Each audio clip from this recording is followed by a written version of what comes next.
Hi guys, welcome back to my YouTube channel. My name is Ayomide and yes, I am the face behind the numerous tutorials you find on this channel. The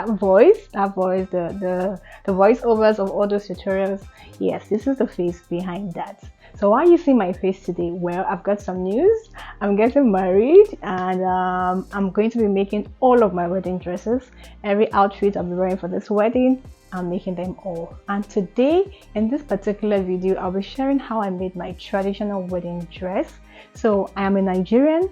I'm from the Yoruba tribe, and in my culture we have what we call Asooke, which is what most brides wear for their traditional wedding. So I've got mine right here. This is it. So this is what I'll be using. This is called Asooke. It comes in plain, it comes in pattern. Some are metallic, some have shine. This one is called, I think, the cotton Asooke, right? There's also the smaller one. This one right here is your normal regular Asooke too. Some people may decide to join this together to have something as wide as this, okay? But in order to prevent numerous joining lines, I just prefer to go for this one. This one is called the loom Asooke, okay? It's very long. I think it's about 180 inches. I've not measured, but it's this one, it is folded into two. It's folded into two and it's very long. So I have 3 bundles of this here. This is one bundle. I'm just trying to fold it. This is one bundle. This is the second one and the third one. So regardless of your body size, really most brides go for 3 bundles, okay? The first bundle would serve for the headgear, we call it gele, and the ikwele that stays on the shoulder, and then you can now walk around the other 2 bundles. All right, so that is what I'm going to be doing. Okay, like I explained earlier, this is the Asooke I would be making use of, 3 bundles in total. I also have the lining. I am using Dolphy satin to line. You can make use of any lining of your choice. Also, I have the interfacing I'll be making use of. I've got my boning here, matching zipper, matching thread, bra cups for this. You can decide not to, but I decided to use bra cups for this, right? And I've got my electric scissors to help in cutting. First thing first, I will be working with the skirt pattern and I'll be drafting directly on the lining, after which I will now cut on my Asooke. This line here will serve as a starting point of my measurement. From there, I will take all of my other measurements. I'm measuring my waist to hip and I'm using 7 inches for that. My waist to knee, I am using 19 inches for that. Thereafter, I'll mark the full length. I used about 42 inches for this. After marking the length, I decided to take out the excess lining fabric to enable easy cutting. Next, I went on to place my horizontal measurement. So on the waistline, I will place a quarter of my waist measurement plus the dart allowance I'm using, 1 inch, and my side seam allowance. On the hip measurement, I'm placing a quarter of my hip measurement and my side seam allowance of 1.75 inch or 1.5 inch. I can't remember what I use now. I'll measure what I have on the hip line and deduct about 1 inch away from that actual measurement to have a fitting around the knee, and place that same measurement on the full length line. So this is just a basic skirt pattern. I have quite a number on my YouTube channel and you can check them out. After I was done marking all of my measurements, I connected all of the points together. Before cutting out, I added half an inch to the waistline and slanted it towards the center front and proceeded to cut this out.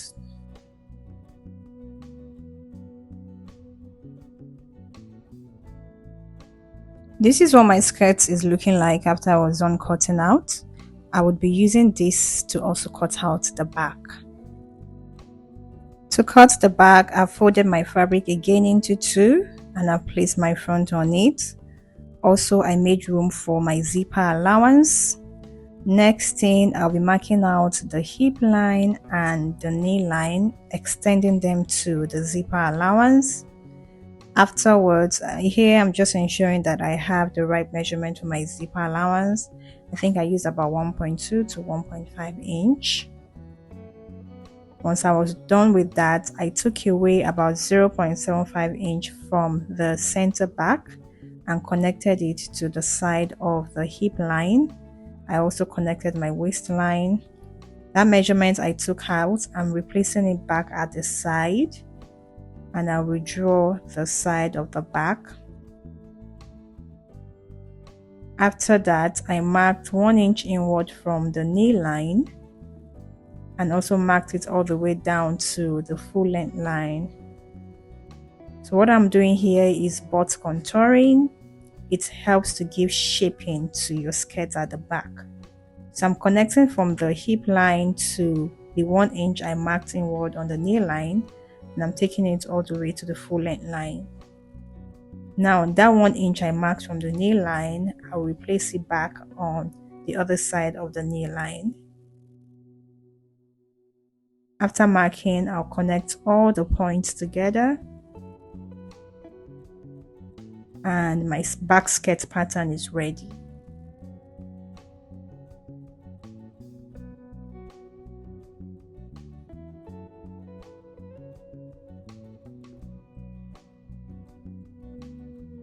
This is my skirt after I was done. Here I am marking out the wrong side of the back.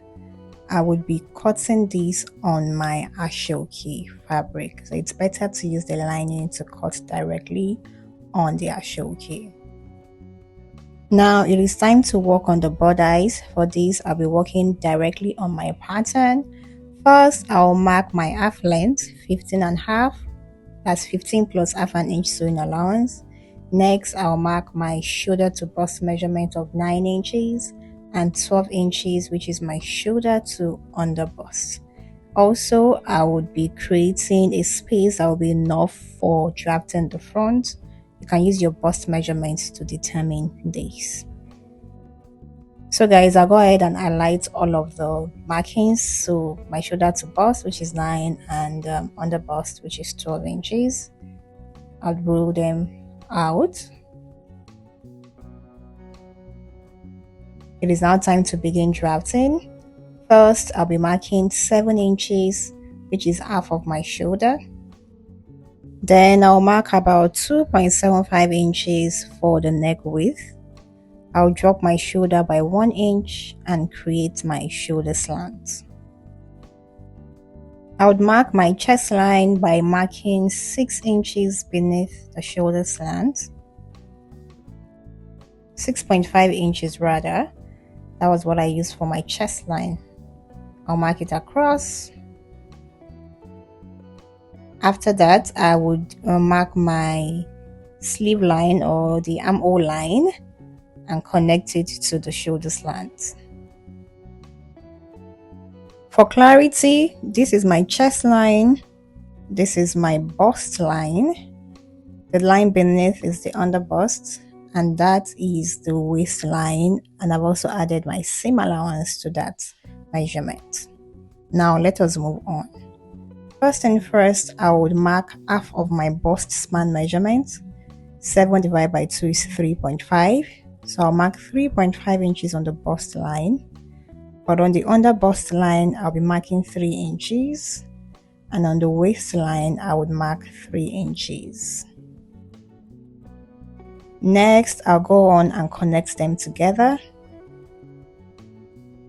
After that, I will do my tightening around the waist and the under bust. For the under bust, I'll mark 1.5 inch towards the side, while for the waist, I would also mark the same measurement. I'll connect them together and use my pattern master to draw the bust curve. This is what my pattern looks like after I was done. Now let's move on. The next thing I did was to draw out my armhole. So I marked 2 inches above the chest line and I connected my armhole.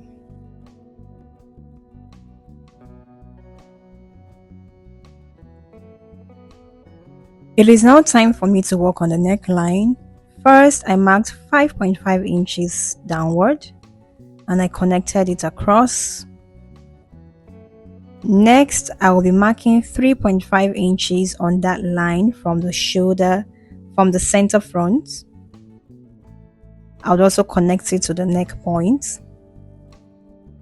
I am making a Queen Anne neckline that would have scallops. I will then connect from where the line meets to my chest line. That will be the depth of my neckline.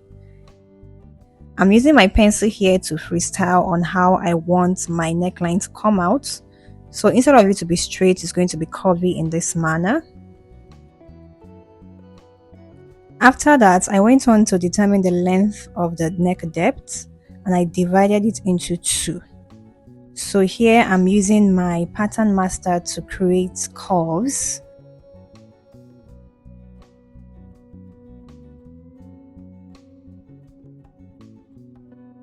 This is what it looks like after I was done and I was satisfied with the results. So I picked up my marker pen and further reinforced my lines.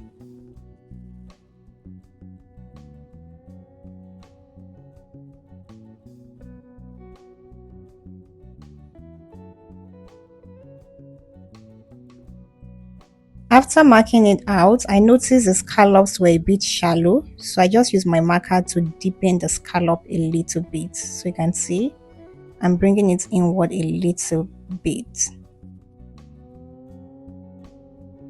Moving on, I drew a line from the shoulder that ended at the bust line. This will serve as the shoulder seam or the princess seam for the shoulder. I also adjusted the neckline here so it's not too deep and affects my princess seam. On the chest line, I placed a quarter of the bust measurement, which is what I have right there. On the waistline, I placed a quarter of the waist measurement and the dart allowance. I connected them together. On the shoulder, I'm dropping it by 1/2 inch to prevent gaping. So for now, I'm through with the front, but before going on to the back, I need to mark my bust allowance, my bust darts, and I'm using 1 inch for that, okay? So it's now time to focus on the back. This line right here is a chest line for the back, and that is the back waist line. The back is not difficult. I will just populate my measurements, 7 inches, which is half of my shoulder, and 2.75 for the neck width. I'll drop the shoulder by 1 inch and connect it to the neck width. I would also mark my I'm marking out my armhole line. After that, I'll draw the armhole for the back.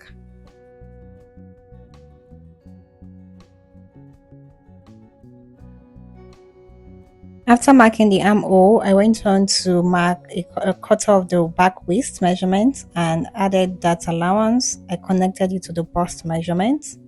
Next, I marked the neckline for the back. I'm going for a neck depth of 1.5 inch. I drew a round neckline. The back would be having a yoke, so to cut out the yoke, I'll mark 2 inches above the chest line and just draw a slanted line of no particular dimension. From the back neckline, I marked 1.2 inches downward and connected it to the first line I just drew. I marked 1/2 inch away from where they meet in order to eliminate any gaping. This part will be taken out. I want to also add scallops to the yoke, so I'll measure the line of the yoke and divide into 3 equal parts. After that, I would use my hand to just freestyle on my yoke.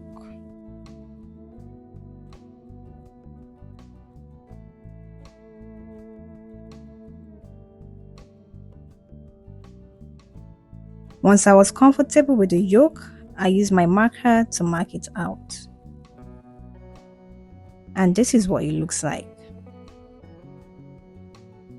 Afterwards, I used my marker to draw out the rest of the back pattern. This is my yoke and this is the rest of the back pattern. Next, I went on to mark the darts at the back. After that, I marked the zipper allowance at the back.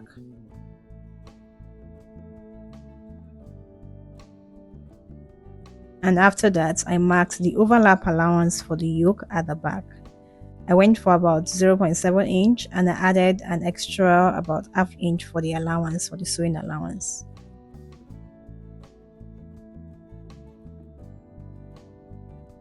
I am done drafting my pattern and it is time to cut it out.